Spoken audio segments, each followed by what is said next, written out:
I feel overwhelmed with learning English. I hear this all the time.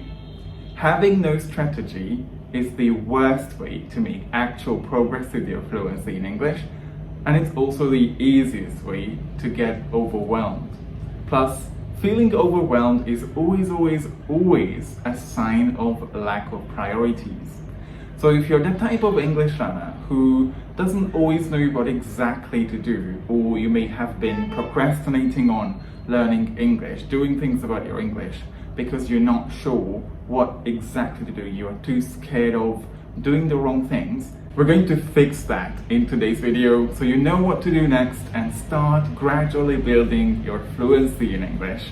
And if you stay until the end of the video, you're going to get a clear learning plan that I created for you, and it's available for free so that you know what exactly to do next. You never run out of ideas on what to work on in your English, and you start making real progress with your English fluency. What you do or don't do determines how quickly and efficiently you get fluent in English.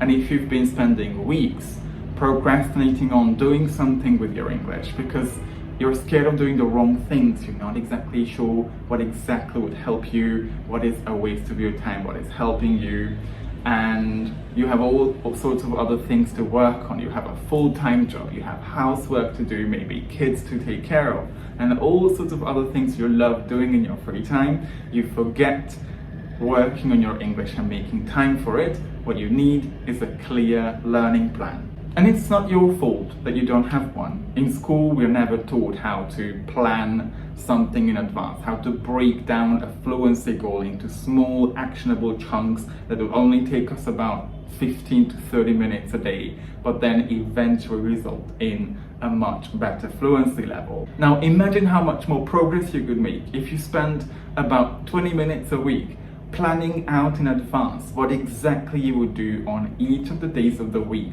so you know what to do and you wouldn't be procrastinating. Hey English learner, my name is Chubby. I'm an English fluency, learning and language anxiety coach. Welcome to this channel, a channel for English learners who want to learn how to make vocabulary more memorable and how to speak English more comfortably, confidently, freely, with the help of listening and spoken communication. And if these are topics you're interested in, I've got a bunch of videos already existing on this channel that you could start binge watching, taking notes on, taking little bits of actions on.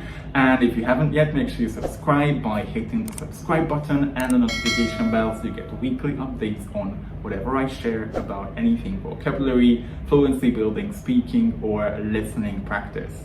The first mistake struggling English students make is that their goal is too broad. They just say, I want to speak English fluently. Sure, that is the end goal, but fluency is such a vague term. If you ask every single person in the world, they will each say something different about what it means for them to speak English fluently. But we can always chunk it down and make little mini goals that help us keep track of our progress.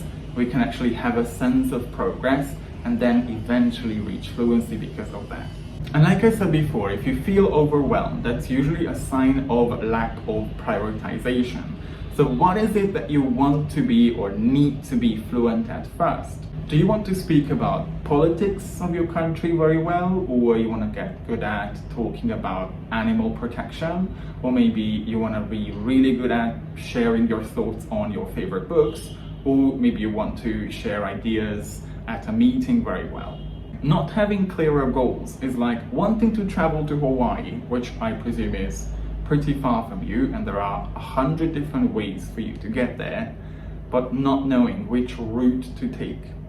But in the learning plan I'm going to share with you in the end of the video, you can also state your monthly goals and then do what supports that goal throughout the whole month. Second, your time and energy are limited resources. So your number one job is to protect them at all costs. And I hear this all the time. I'm too busy, I don't have enough time, I don't have enough energy. So we can make sure we make the most of all the time we can spend and all the energy we dedicate to learning English. Everything that chips away at your time, procrastinating because you're too scared of recording yourself or speaking to other people as a way to practice your fluency, or overthinking of what exactly to do because you're not sure, you don't want to waste your time, and then ending up not doing anything is a waste of your precious time. Now, one thing I learned as someone who used to be a perfectionist, I had all these issues like procrastination, overthinking, and I talk more about this in this video, is that you will never be able to do everything 100% perfectly, because where does perfect start? You see, perfection is subjective. Now, the good news is your brain doesn't care.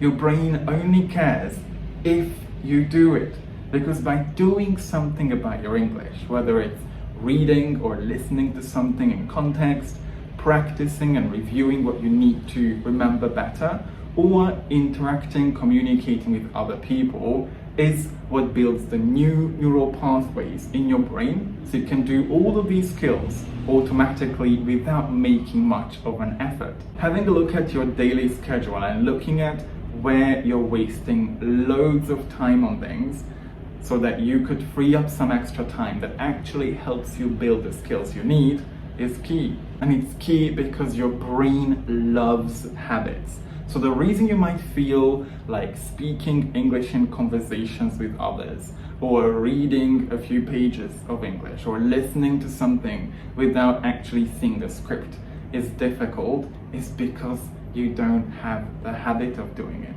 And just think about it. There was a time when things like tying your shoelaces or brushing your teeth, I remember the struggle I had by trying to learn how to use the spoon when I was a little kid, were struggles. But then you learned how to do all of these things by repeatedly doing them every day.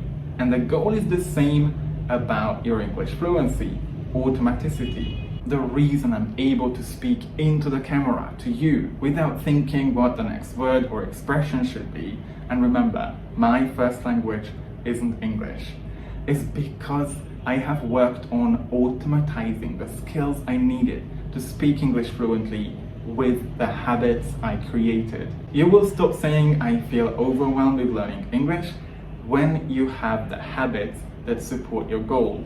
And in the next video I'm going to upload, I'm going to talk more about how to have sustainable habits even if you don't have too much time to spend on learning English, so that you could make more progress. But in the meantime, you can check out the playlist Learn to Learn for Success to get the most out of your learning experience. Social media could be the worst place for you to learn English, especially if you consume the wrong type of content. Short form grammar and vocabulary videos simply don't provide you with enough information so you know how to use the words. You might see the word itself, a translation or an explanation of the word, and maybe one example sentence. So you kind of understand what the word means, and maybe it surprises you and say, oh, I've never heard this word before. But how do we use this word? And what's the point of spending time consuming words that you understand but don't know how to use? Social media short videos simply don't provide you with as much information on how to use a word, its preposition, its most common verb, how formal it is, or whether it's used in a more colloquial speech or in the narrative part of a book, for example, as you would get from what you're reading or listening to, from real context. And if I'm completely honest with you, nowadays everyone and their mom can open up an Instagram account or a TikTok account and start sharing vocabulary videos, sharing tips on how they think language learning works, sharing misinformation that makes you even more confused and feel more overwhelmed with learning English. And sometimes they use some harmful marketing tactics, like making you feel like your English is not good enough by telling you 5 synonyms to say thank you, or telling you to stop saying words that everybody uses on a daily basis. It's impossible for most of us to completely eliminate social media from our lives, and that's where we get to connect with our family, we keep in touch with our friends, people we love connecting with. And I'm guilty of this too. Sometimes I get dragged down the rabbit hole for hours, spend hours in the TikTok time portal, even though I was just gonna check a couple of TikToks that have been recently posted. But that doesn't mean we can't minimize our use of social media.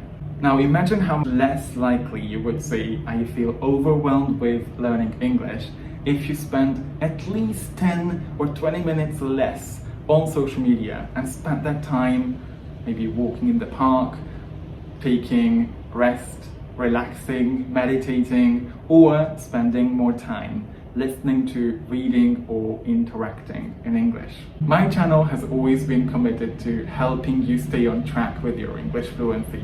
And as someone who's really good at consistency, I can tell you this. Doing things consistently about your English will always help you make much more progress than doing things perfectly or doing things intensively.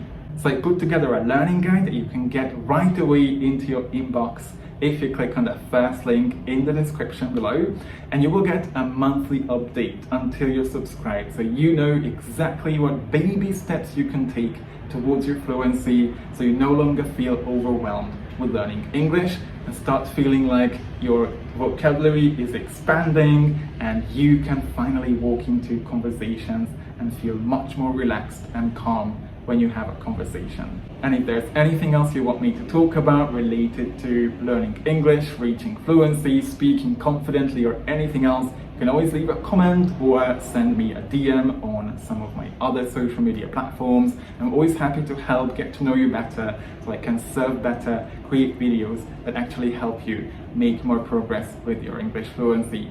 Always remember to stay immersed in English as much as you can. Make sure you download that guide so you can stay on track, and see you soon at all costs.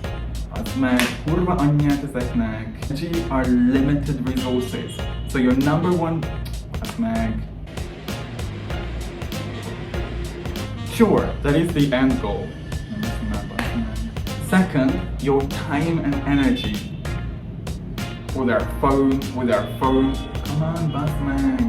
Short form grammar and vocabulary videos. Nem hiszem, ezek a G-nek mi a fasz csinálnak?